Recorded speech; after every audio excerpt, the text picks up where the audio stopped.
மகான், கரைப்புடைய கரங்களுக்கு சொந்தக்காரன் காமராஜர் அவர்களால் 1903ஆம் ஆண்டு ஜூலை 15ஆம் நாள் விருதுநகரில் பிறந்தார். இவருடைய தந்தையின் பெயர் குமாரசாமி, தாயார் சிவகாமி அம்மாள் ஆவார்.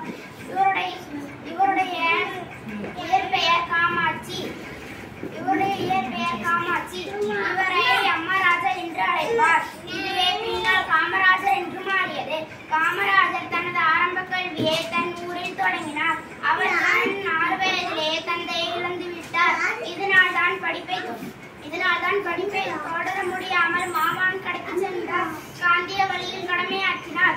ஊருக்கு ஒரு பள்ளியை தொடங்கினார். மதிய உணவு திட்டம், சீருடை திட்டத்தை அவர் கொண்டு வந்தார்.